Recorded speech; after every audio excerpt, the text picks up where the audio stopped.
Hello बच्चों, bright coaching में आप सभी का स्वागत है। इसके पहले की क्लास में हम लोगों ने मोलर सॉल्यूशन विलियन चैप्टर के बारे में हम लोग पढ़ रहे थे और उस लेक्चर में हम लोगों ने पहले लेक्चर में मोलरता और प्रतिशत सांद्रता जैसी चीज़ों का डिस्कशन हम लोगों ने किया हुआ था। आज हम लोग उस चैप्टर के उस चैप्टर के नेक्स्ट टॉपिक मोललता के बारे में पढ़ेंगे। मोललता मीन्स मोलैलिटी।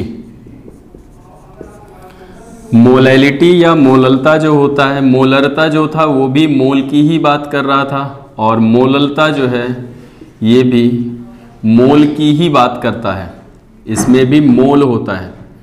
तो विलेय और ऊपर है तो विलेय का होगा विलेय का मोल।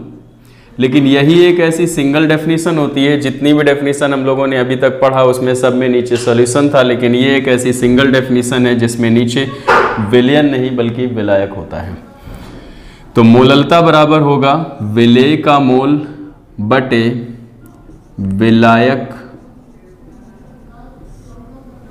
का द्रव्यमान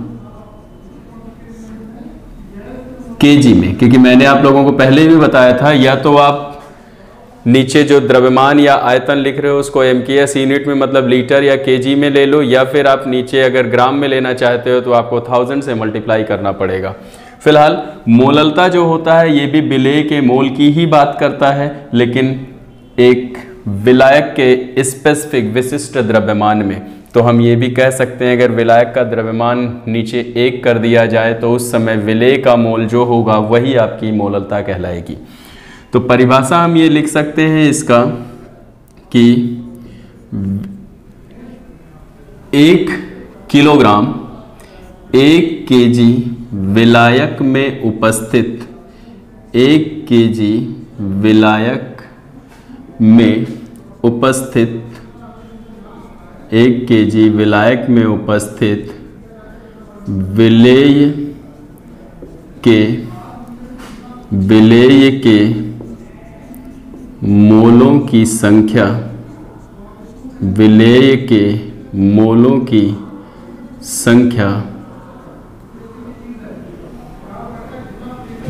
संख्या मोललता कहलाती है।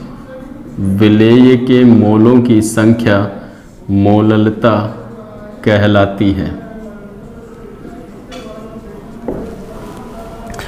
हम लोगों ने इसके पहले लेक्चर में हम लोगों ने मोलरता के बारे में पढ़ा हुआ था। मोलरता जो था वो भी विलेय के मोलों की संख्या की ही जानकारी दे रहा था, लेकिन वो किसी विशिष्ट सॉल्वेंट में मतलब 1 लीटर विलयन में विलेय का कितना मोल है ये मोलरता बता रहा था, लेकिन 1 केजी विलायक में विलेय का कितना मोल है ये मोललता बताता है। तो मोललता की यूनिट की अगर हम बात करें, इसकी इकाई, तो क्या होगा यूनिट?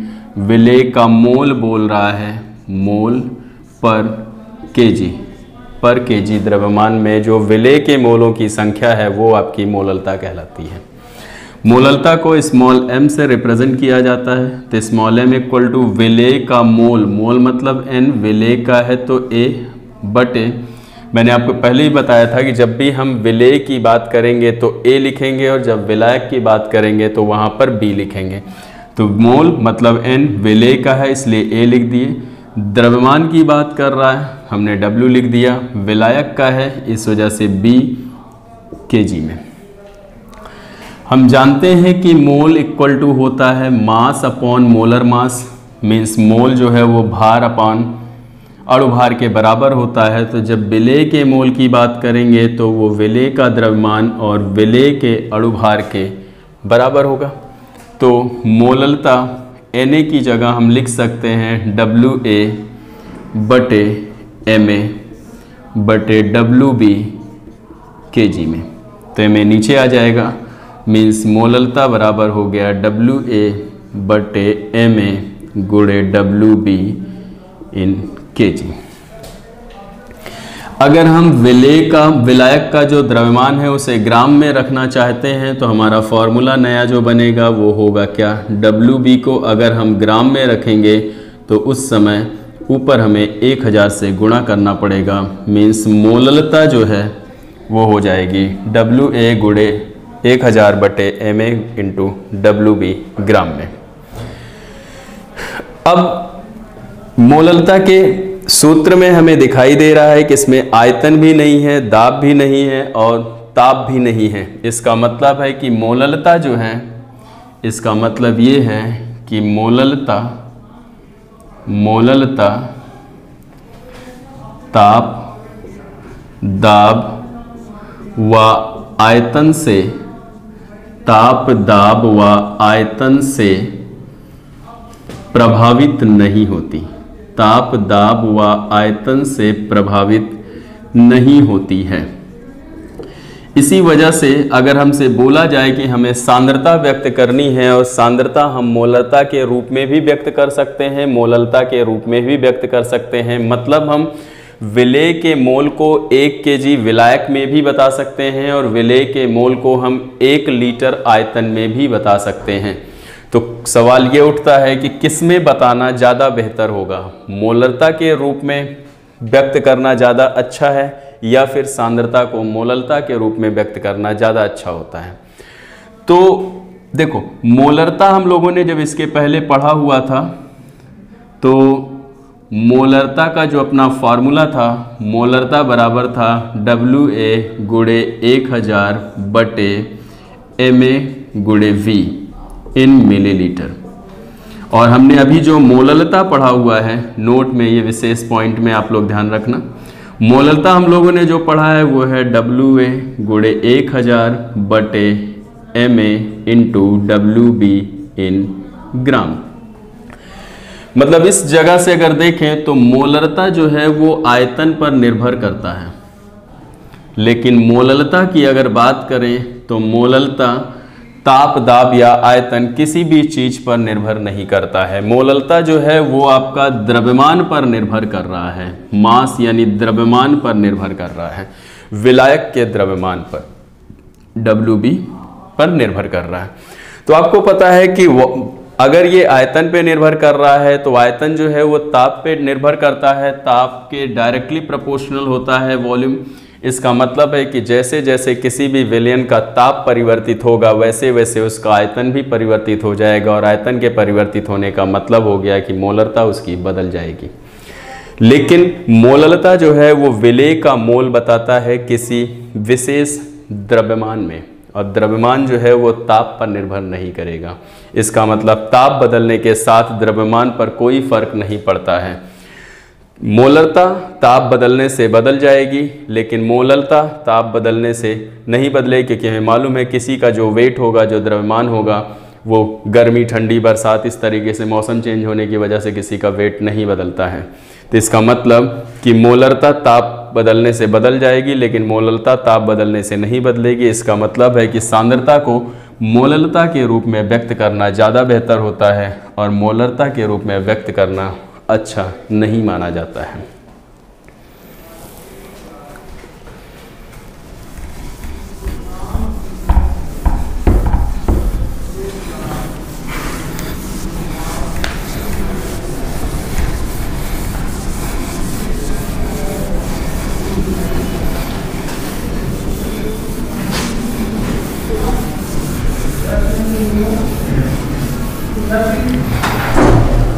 हम लोगों ने मोलरता और मोललता पढ़ लिया।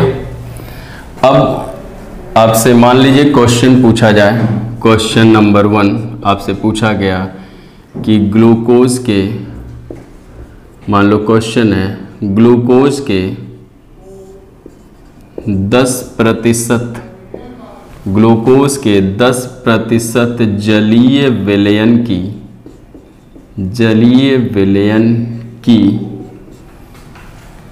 मोलरता व मोललता बताइए। मोलरता व मोललता बताइए यदि विलयन का घनत्व, यदि विलयन का घनत्व 1.2 ग्राम प्रति मिलीलीटर हो।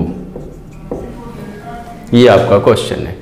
ग्लूकोज के 10% जलीय विलयन की मोलरता और मोललता आपको बतानी है। विलयन का घनत्व 1.2 ग्राम प्रति मिलीलीटर दिया गया है। तो क्वेश्चन को जब सॉल्व करेंगे इसका सॉल्यूशन, तो जो जैसे बोल रहा है आप वैसे पहले लिखते हुए चले जाओ, फिर कौन सा फॉर्मूला अप्लाई होगा आप उसे यूज़ करो।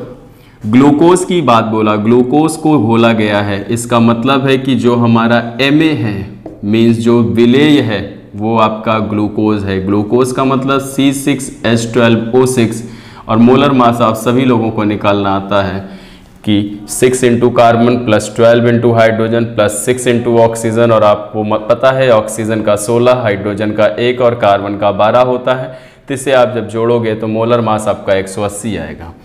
10% जलीय विलयन बोला गया है। जलीय विलयन बोलने का मतलब है कि जिस चीज़ में डाला गया है मीन्स जो विलायक है वो आपका वाटर है, और वाटर का मोलर मास 18 होता है, ये भी आपको निकालना आता है। 10% बोला जा रहा है, प्रतिशत में जो दिया गया है ये आपकी प्रतिशत सांद्रता है, और ज़रूरत पड़ने पर यही आपके लिए WA का काम करेगा। और WA अगर 10 है तो आपको पता है टोटल परसेंटेज 100 का होता है। 10% अगर उसमें से विलेय निकल गया तो विलायक का नंबर 100 माइनस 10 मतलब 90 होगा। अब क्वेश्चन में हमें डेंसिटी भी दिया हुआ है 1.2 ग्राम पर मिलीलीटर। हमसे पूछ रहा है मोलरता क्या होगा और मोललता क्या होगी। तो मोलरता से रिलेटेड फार्मूला परसेंट स्ट्रेंथ के सेंस में आपको पता है कि परसेंट स्ट्रेंथ गुणे 10 इंटू D अपॉन Ma, ये आपके मोलरता का सूत्र होता है। प्रतिशत सांद्रता आपको 10 दे रखा है इंटू 10, डेंसिटी आपको घनत्व 1.2 दिया गया है, और Ma आपको पता है कि 180 होता है। तो आप इसे कैलकुलेट करोगे आपका आंसर आ जाएगा।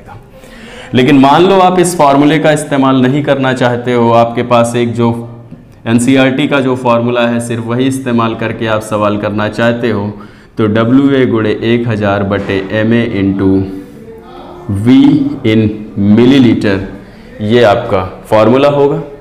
WA आपको पता है 10 है, Ma भी आपको पता है, वॉल्यूम आपको नहीं पता, तो वॉल्यूम आपको निकालना पड़ेगा। तो आपको पता है कि वॉल्यूम जो होगा वो होता है total mass upon density.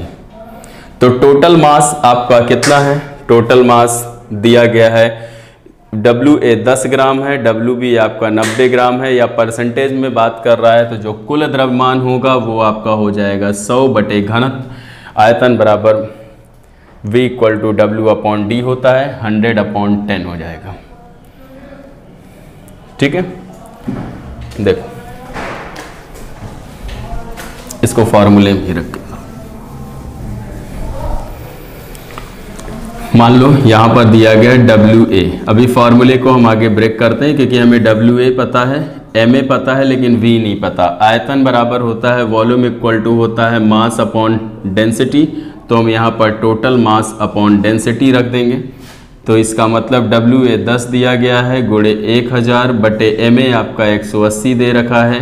W total mass यहाँ पर 100 ग्राम है क्योंकि परसेंटेज टोटल 100 का है और उसमें से 10% विलेय का है और 90% विलायक का है, तो विलेय प्लस विलायक यही विलयन का द्रव्यमान होगा। बटे घनत्व जो आपको दे रखा है वो दिया है 1.2। तो ये जब कैंसिल करोगे तो 100 दहम्मा 1000, 1.2 ऊपर चला जाएगा, मतलब 10 गुणे 1.2 बटे 180। सेम वही वैल्यू आ गई आपके पास सॉल्व करने के लिए जो आपने direct percent strength into 10 into D upon Ma करके किया था। तो आप चाहो तो इस फॉर्मूले से डायरेक्ट क्वेश्चन को सॉल्व कर लो, या फिर आप जो NCERT बेस्ड फार्मूला है सिर्फ उसे इस्तेमाल करो। बस वहाँ पर आपको वॉल्यूम को निकालना पड़ेगा और इस तरह से निकाल के आप कैलकुलेट कर सकते हो। दोनों ही मेथड सही है और आंसर भी दोनों केस में सेम आएगा। नेक्स्ट आपसे जो बोल रहा है मोलैलिटी निकालने के लिए मोललता का जो सूत्र होता है वो है WA गुणे 1000 बटे Ma गुणे WB ग्राम में। WA दिया गया है आपका 10 ग्राम गुणे 1000 बटे Ma आपका दिया गया है 180 गुणे WB का द्रव्यमान है 90। आप इसे कैलकुलेट करोगे तो इतना मोल पर केजी आपकी मोलरता भी आ जाएगी। तो मोलरता और मोलरता ये दो टॉपिक हम लोगों ने अभी तक पढ़ा हुआ था और इन दोनों पर हम लोगों ने न्यूमेरिकल लगा लिया है।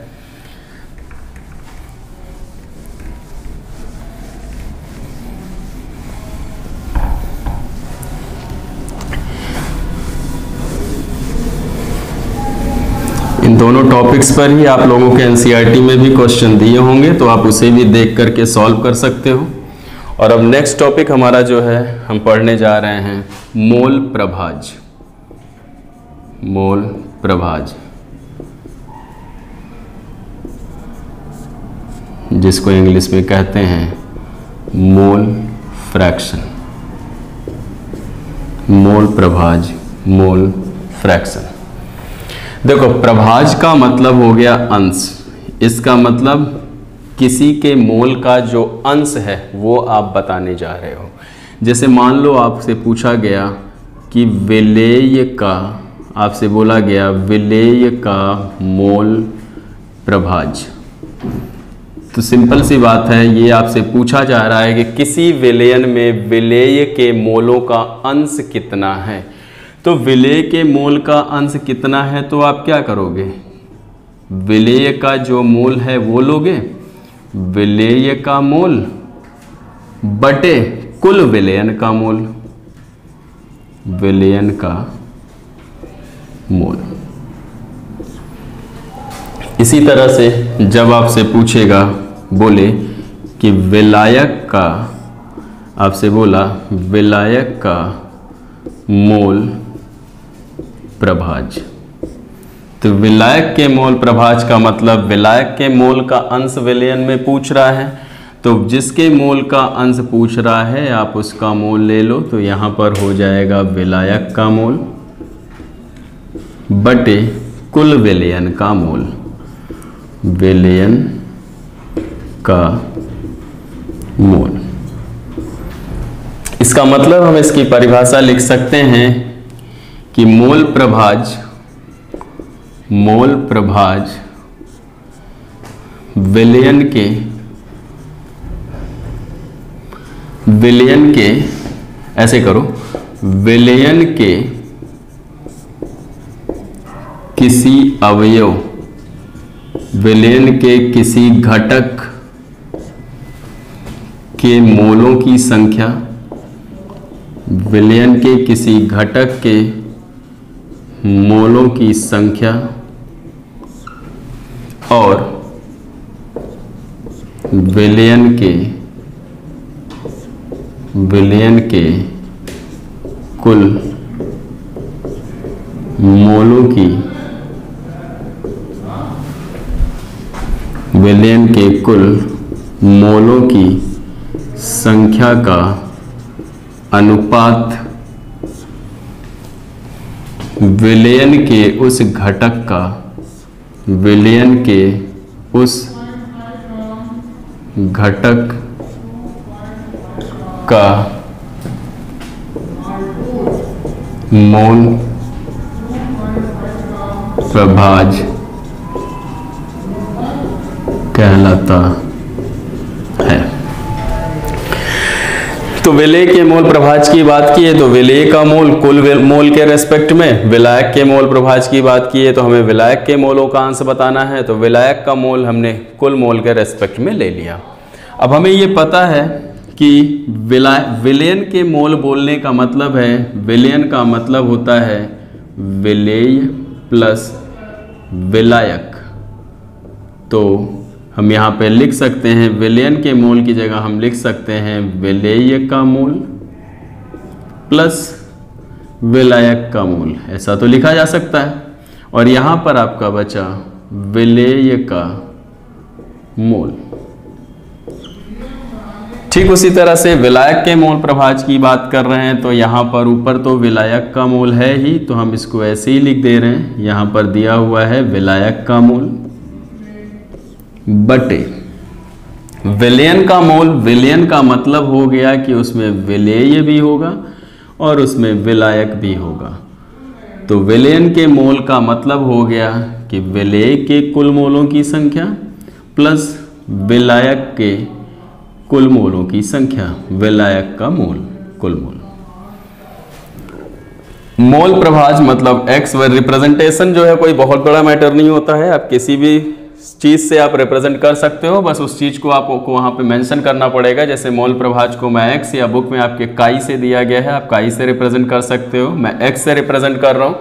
विलेय का मोल प्रभाज, मोल प्रभाज मैंने x से रिप्रेजेंट किया, विलेय की जब भी मैं बात कर रहा हूं तो उसे a बोल रहा हूं, तो XA बराबर विलेय का मोल, विलेय का मोल मतलब Na बटे विलेय का मोल प्लस विलायक का मोल, क्योंकि मोल मतलब n, विलेय को हम A से और विलायक को हम लोग B से रिप्रेजेंट कर रहे हैं शुरू से, इस वजह से हमने Na upon Na plus NB कर दिया।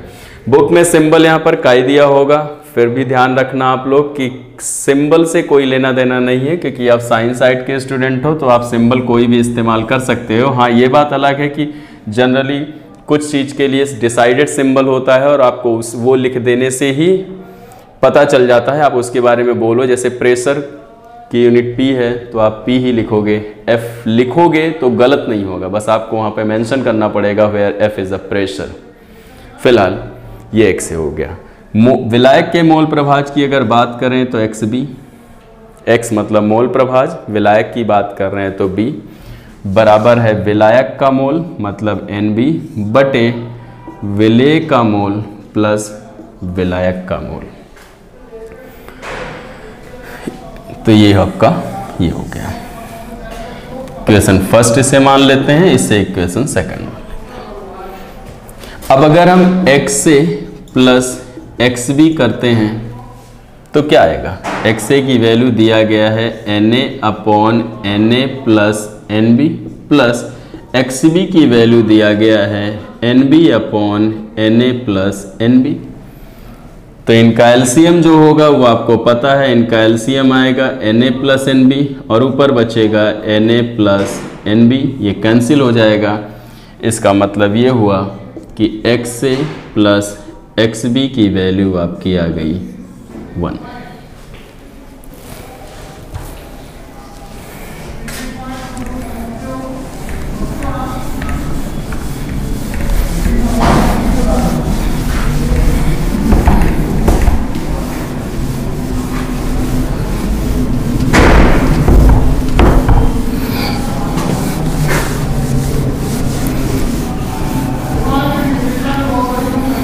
हम लोगों ने अभी मोल प्रभाज पढ़ा। मोल प्रभाज, प्रभाज मतलब अंश, मतलब मोल का अंश, किसी के मोल का अंश हमें टोटल विलयन के रेस्पेक्ट में बताना होता है, उसी को हम विलेय का मोल प्रभाज कहते हैं, मतलब किसी भी कंपोनेंट का मोल प्रभाज कहते हैं। अगर विलेय के मोल का अंश आपने बताया तो विलेय का मोल प्रभाज, विलायक के मोल का अंश बताया आपने तो विलायक का मोल प्रभाज होगा।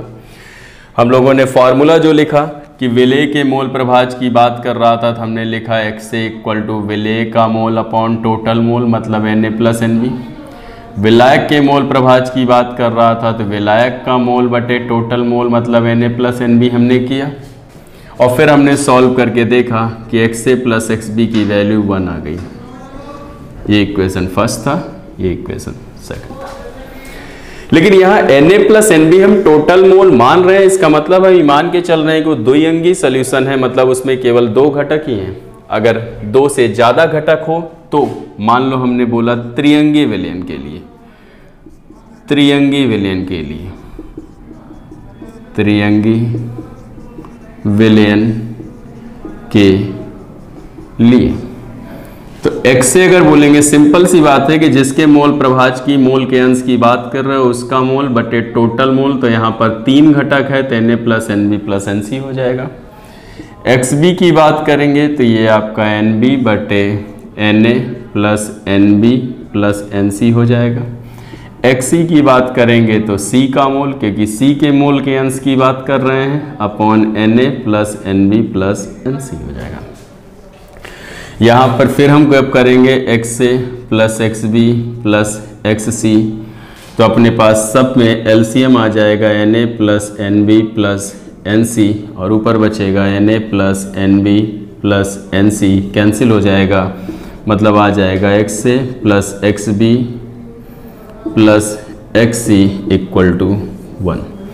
इसी तरह से जब ट्राइनरी सॉल्यूशन चतुरंगी विलयन लोगे तो आप वहाँ पर Na का निकालोगे तो यहाँ पर 4 कंपोनेंट हो जाएगा। फिर आप जब ऐड करोगे तो फिर से आपकी वैल्यू 1 आएगी। इसका मतलब है कि हम एक फाइनल कंक्लूजन पे पहुँच सकते हैं। वो ये हमारा फाइनल कंक्लूजन ये है कि किसी विलयन के